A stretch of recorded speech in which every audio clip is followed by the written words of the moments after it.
What are say-on-pay rules?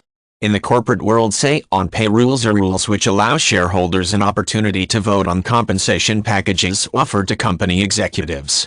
Such rules are not present in all countries, but in those where they are, say-on-pay policies can be either binding or non-binding.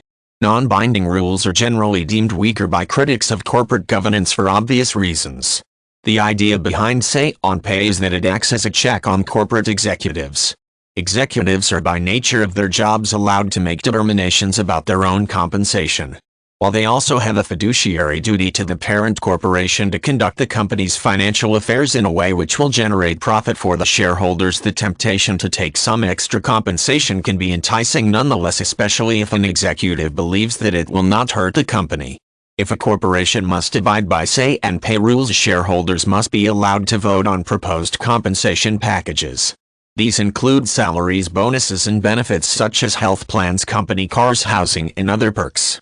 Shareholders are sometimes surprised to learn about the considerable benefits which may be offered to top executives, including free premium tickets to sporting events, opportunities to use the company's jet, and other benefits which might not seem directly related to the business of running the company.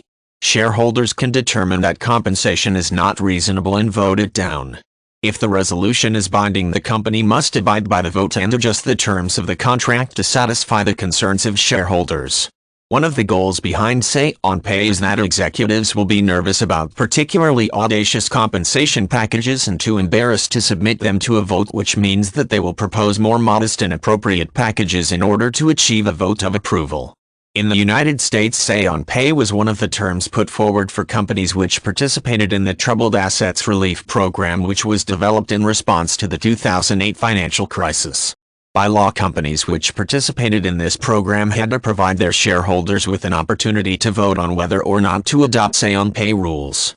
Unsurprisingly, the American public greeted this with delight, while corporations protested vehemently and some companies decided not to participate to avoid the restrictions on compensation structured into the TARP legislation.